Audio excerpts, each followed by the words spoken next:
ہندوستان کی ملٹری بابری مسجد کی شہادت کو بچا نہیں سکی. کون تھا حکومت میں؟ کس کی سرکار تھی؟ یہ آواز اٹھانی چاہیے. بڑی بڑی باتیں کرنے والے چھوٹی چھوٹی چیزوں کو لے کے یہاں بات کرتے ہیں.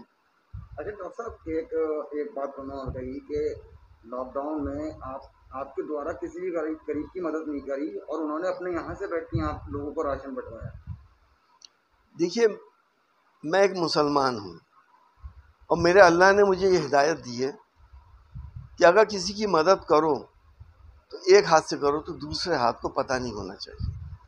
میں اسی طرح سے مدد کر رہا تھا، لیکن ان کی بیوقوفیوں کی وجہ سے کہ 25 بیگ بھیج کر اس پہ اپنا فوٹو چھاپ کے انہوں نے میڈیا میں دے کر، تو مجھے مجبوراً وہ دکھانا پڑ گیا. میں نہیں چاہتا تھا میرا ثواب کم ہو. ہزاروں لوگوں کی مدد ہوئی. آپ جرنلسٹ ہیں، آپ کو معلوم ہے، آپ اس زمانے میں تھے یہاں پہ، کتنی لائنیں لگی رہتی تھی. لیکن میں اس چیز کو نہیں کہنا چاہتا، نہ میں دکھانا چاہتا. یہ اللہ کے لیے کیا جاتا ہے اور ثواب کی نیت سے کیا جاتا ہے، سیاست کی نیت سے نہیں کیا جاتا.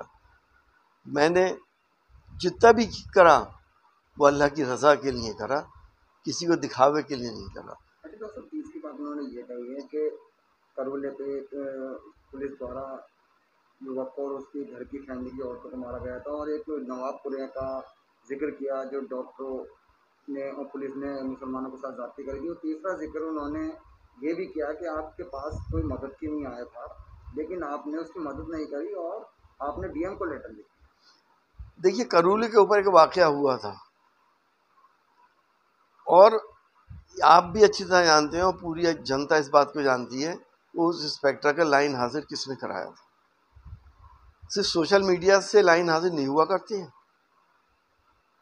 ہزاروں میل دور بیٹھ کے الٹی سیدھی باتیں کر کے کوئی مدد نہیں ہوتی ہے.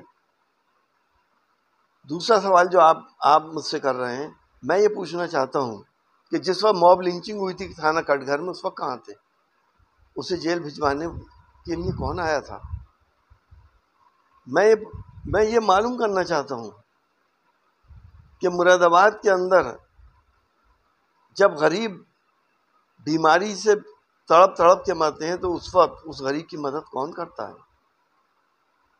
باتیں تو لمبی کر لیتے ہیں، لیکن ہمیں اچھا نہیں لگتا، ہم یہ چیزیں نہیں بتانا چاہتے، کیونکہ یہ ہمارے اسلام میں اس کو بتانا اچھی بات نہیں مانی جاتی. آپ نے کہا ایک انسان آیا تھا، وارسی نگر کا رہنے والا تھا وہ شخص، مجھے دھیان ہے. اس کی ایک چھوٹا بچہ بھی تھا، اس کو ساری مدد کی گئی، کھانے پینے کا انتظام کیا گیا، اور اس کے لیے بچے کے لیے دودھ تک کا انتظام کیا گیا، ڈیلی دودھ کا انتظام کیا گیا. اسے آرتھک مدد چاہیے تھی جو سرکار دے رہی تھی. اب سرکار کی آرتھک مدد سانسد تو نہیں دے سکتا، وہ تو ڈی ایم ہی دیتا ہے. اس لیے ڈی ایم صاحب کو یہ لیٹر لکھا تھا کہ اس کی آرتھک مدد کر دی جائے. تیسرا سوال آپ نے جو کیا، نواب پورے کے اندر جھگڑا ہوا، نواب پورے کے اندر لوگوں نے پتھراؤ کرا. اگر پارلیمنٹ کیا پروسیڈنگ سنتے ہوں انہیں معلوم ہونا چاہیے جو عورتوں کے ساتھ وہاں پہ ظلم ہوا، اور جس سانسد نے کپتان سے مل کے اس بات کو بتایا تھا کہ جس جگہ وین ٹوٹی ہے اور جہاں سے عورتیں کھڑی تھیں 500 میٹر کا فاصلہ تھا، کسی مہیلا میں اتنی طاقت نہیں ہوتی کہ 500 میٹر دور پتھر پھینک دے. ان کی عدالت میں مدد کون کر رہا ہے؟ آپ کو تو یہ بھی خبر نہیں ہوگی کہ کتنے چھٹ گئے اور کتوں کی ضمانت ہو گئی. باتیں کرنا بہت آسان ہے، یہ وقت باتیں کرنے کا نہیں ہے، مسلمان کو بانٹنے کا نہیں ہے، یہ وقت ساتھ مل کے مسلمانوں کو اکٹھا رکھنے کا ہے. جس نازک دور سے آج مسلمان گزر رہے ہیں، اگر اس طرح کی باتیں کی جاتی ہیں تو اگر ان کو بانٹنے کی کوشش کی جاتی ہے تو بی جے پی کا فائدہ ہوتا ہے. کہیں نہ کہیں وہ اپنی باتوں سے بی جے پی کو فائدہ پہنچانے کی کوشش کر رہے ہیں. راز کھل جائیں گے، کوئی بڑی بات نہیں ہے. اور میں یہ بھی معلوم کرنا چاہوں گا اور میں ان سے بھی کہنا چاہوں گا کہ وہ ایک اردو فارسی مدرسہ اور ایک یونیورسٹی قائم کر رہے تھے، جس کے لیے انہوں نے چندے بھی اکٹھے کرے اور ویسٹ بنگال سے 5 لاکھ کا چیک بھی لیا. اگر وہ سمجھیں گے تو میں بھی ان کی اس معاملے میں مدد کروں گا. بس مجھے یہ دکھا دیں کہ پرتاپ گڑھ میں وہ کہاں بنا رہے ہیں. میں نجیب کے معاملے کے اندر بھی اگر وہ اس کی خلوص نیت سے مدد کر رہے ہیں، لاکھوں روپے کا چندہ باہر سے اور ہندوستان سے کیا گیا، نجیب کی ماں سے مجھے ملوا دیں، میں بھی اس کی مدد کرنا چاہتا ہوں. ان کے ذریعے سے میں بھی اس کی مدد کر دوں گا. نجیب کی ماں سے کہلوا دیں.